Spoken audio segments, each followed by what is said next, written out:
আসসালামু আলাইকুম, hello viewers, আশা করি আপনারা সবাই ভালো আছেন। আজকে আমরা যে বিষয়টি নিয়ে আলোচনা করব সেটি হলো HTML এর হেডিং ট্যাগ। এইসব গত পর্বে আমরা আলোচনা করেছি HTML এর বডিতে কিভাবে আমরা অ্যাট্রিবিউটস গুলো অ্যাড করব, অ্যাট্রিবিউটস এর মাধ্যমে পুরো বডিকে আমরা কিভাবে সাজাবো, টেক্সট অ্যাট্রিবিউটস, অ্যালাইন্স, লিংক, এ লিংক বা অ্যাক্টিভ লিংক, বি লিংক বা ভিজিটেড লিংক, আমরা লিংক বা টেক্সট ক্লাকে টেক্সটের মধ্যে টেক্সট অ্যাট্রিবিউট ব্যবহার করে কালার সাইজ করব বা কালারকে বা ডিজাইন করব। তো আমরা সেই বিষয়গুলো নিয়ে আলোচনা করেছি। এই পর্বে আমরা HTML এর বেসিক টেক্সট ফরম্যাটিং নিয়ে আলোচনা করব।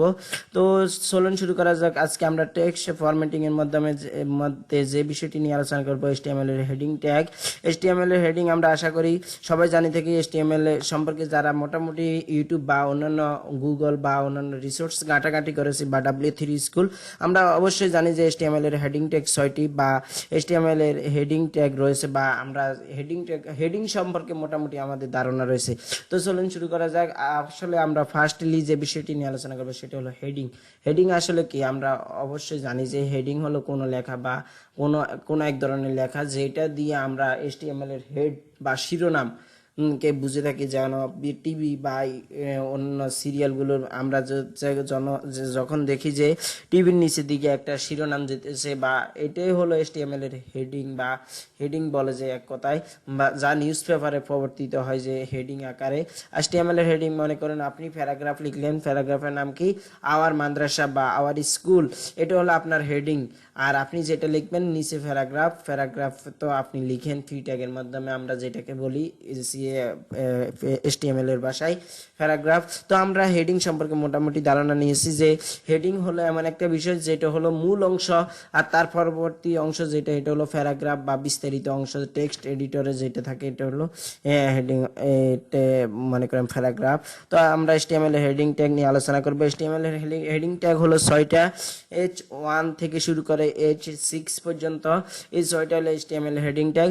HTML হেডিং ট্যাগ গুলোর যে আয়তন বা যে HTML হেডিং ট্যাগ গুলো কতটুকু জায়গা দখল করে থাকে, অনেক জায়গায় রয়েছে। HTML এর হেডিং ট্যাগ গুলো মনে করেন HTML এর H1 হেডিং ট্যাগ যেটা রয়েছে সেটির ফন্ট সাইজ হলো 40 পিক্সেল, আবার কোনো জায়গায় আমি 36 পিক্সেল দেখছি। মোট কথা HTML এর হেডিং ট্যাগ 36 পিক্সেল হয়ে থাকে। এবং HTML হেডিং 1, হেডিং 2 বা H2 এর আয়তন বা ফন্ট সাইজ হলো 30 পিক্সেল, 6 পিক্সেল করে ডিক্রিজ হইতেছে। H2 ডিক্রিজ হচ্ছে 6 পিক্সেল বা 30 পিক্সেলের আয়তন তার বা ফন্ট সাইজ। এবং H3 24 পিক্সেল, এবং কি H4 এর ফন্ট সাইজ হলো 18 পিক্সেল। এবং কি H5 বা হেডিং 5 এর ফন্ট সাইজ কতটুকু? তাহলে হয় 12 পিক্সেল।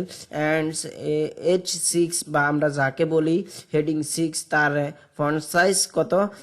6 পিক্সেল। আমরা এই বিষয়টি আসলে খাতায় নোট করে নিতে পারবো।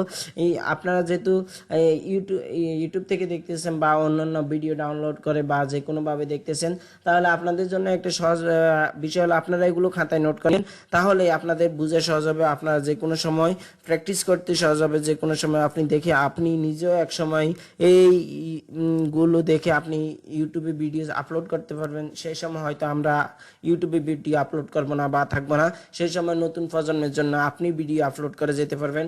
আবার নতুন নতুন রিসার্চ এবং রিসোর্স আপলোড করে, রিসার্চ এবং রিসোর্সের মাধ্যমে আপনি কি করতে পারেন, নতুন নতুন ভিডিও এবং নতুন নতুন মিউজিক বিষয়গুলো WS স্কুল এবং W3 স্কুল থেকে বা অন্যান্য রিসোর্সগুলো থেকে নিয়ে আপনি কি করতে পারেন, ভিডিও আপলোড করতে পারেন। তো চলুন শুরু করা যাক। আমরা সরাসরি HTML এর হেডিং ট্যাগ নিয়ে বিস্তারিত আলোচনা করি। তো আমাদেরকে প্রথমে কি করতে হবে, এগুলো ডিলিট করে দিতে হবে। কন্ট্রোল A দিয়ে আমরা সবগুলো সিলেক্ট করলাম, মাইনাস করে দিলাম। তো আমরা এখানে কন্ট্রোল H দিয়ে সেভ করে দিলাম। তো আমরা ব্রাউজার একটু দেখি কি আছে আমাদের ব্রাউজারে। দেখি আমাদের ব্রাউজারে কিছু নেই। তো আমরা এখানে কি করব, HTML এর ট্যাগ, আমরা যদি এখানে HTML স্ট্রাকচার গঠন করি, HTML:5 কন্ট্রোল কি করতে হবে, ক্লিক করলে আমাদের HTML এর বেসিক স্ট্রাকচার চলে আসবে। তো আমরা এখন কি করব, দেখুন আমরা এখানে লিখব হেডিং ট্যাগ HTML। তো HTML হেডিং ট্যাগ HTML এর হেডিং ট্যাগ নিয়ে আমরা এখন আলোচনা করব। তো HTML হেডিং ট্যাগ 6টি আমরা তো জানলাম কি কি। H1 হেডিং 1 যেটাকে আমরা H1 বলি। তো H1 লেখার জন্য আমাদেরকে কি করতে হবে, হেডিং ট্যাগ 6টাই কিন্তু ব্লক লেভেল এলিমেন্ট বা পুরো জায়গা দখল করে, পুরো লাইন দখল করে রাখে প্রত্যেকটাই। তো এবং কি প্রত্যেকটা পুরো জায়গা তো দখল করেই এবং প্রত্যেকটা কি পেয়ার এলিমেন্টস বা আমরা ডাবল এলিমেন্টস বলে, যার ক্লোজিং ট্যাগও রয়েছে এবং কি যার কি শুরু স্টার্টিং ট্যাগ বা যে যাকে বলি আমরা কি ট্যাগ বলি সেই ট্যাগ রয়েছে, ক্লোজিং ট্যাগ স্টার্টের ট্যাগ বা ওপেনিং ট্যাগ আমরা যাকে বলি সেটা রয়েছে। তো আমরা 6টার ওপেনিং ট্যাগ আমরা লিখি এবং ক্লোজিং ট্যাগ লিখি। তো H1 আমরা H1 লিখলাম, এখানে H1 আমরা লিখার পর এখানে যদি আমরা লিখি দিস ইজ এ প্যারাগ্রাফ, তো আপনারা দেখতে পাচ্ছেন এটা যখন আমরা কন্ট্রোল এস দিয়ে সেভ করে ব্রাউজারে রিলোড দিব তখন কি শো করবে, দিস ইজ এ প্যারাগ্রাফ। এটা HTML হেডিংটা আমরা টাইটেল যেহেতু এখানে শো করা আমরা আগে আলোচনা করেছি। তো এখানে হেডিং ট্যাগটা আমরা H1 এ কতটুকু 36 পিক্সেল। তো আপনি যদি এখানে রাইট বাটন ক্লিক করে ইন্সপেক্ট করেন তাহলে দেখতেই পাবেন কতটুকু জায়গা দখল করা আছে। দেখুন হেডিং ট্যাগের ফন্ট সাইজ 36 পিক্সেল জায়গা দখল করা আছে। তো আমরা যদি এবার এখান থেকে যদি আমরা ডিলিট করে দিই, তো আমরা যদি আবার H2 নিই, H2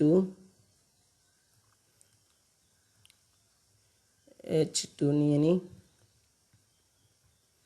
আবার H2 যদি শেষ করে দিই, ক্লোজিং ট্যাগ যাকে আমরা বলি, এটা করার পর যখন আমরা যদি এখানে লিখি দি নেম অফ আওয়ার স্কুল, এতটুকু থাকুক। তারপর আমরা দেখব 30 পিক্সেল হয়ে গেছে, তার চেয়ে একটু ছোট H1 থেকে আরেকটু ছোট আকার ধারণ করেছে এই অ্যাট্রিবিউটটা। তো আমরা যদি এবার আরেকটু ছোট করতে চাই বা হেডিংকে আরেকটু ছোট করে লিখতে চাই তাহলে আমাদেরকে যে এলিমেন্টটা ব্যবহার করতে হবে সেটি হলো কি H3 এর ওপেনিং ট্যাগও রয়েছে বা স্টার্টিং ট্যাগ, আবার ক্লোজিং বা এন্ডিং ট্যাগও রয়েছে। তো আমরা সেটি লিখে ফেলার পর আমাদেরকে কি করতে হবে, এখানে যদি আমরা কিছু হেডিং দিই, মনে করুন freelancer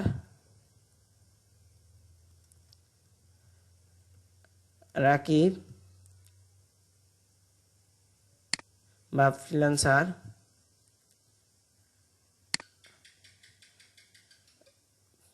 Rakib sir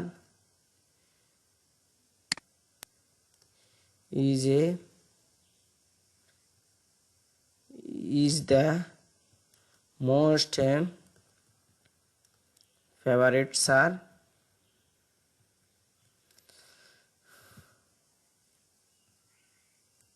sir for me। Control S দিয়ে যখন সেভ করব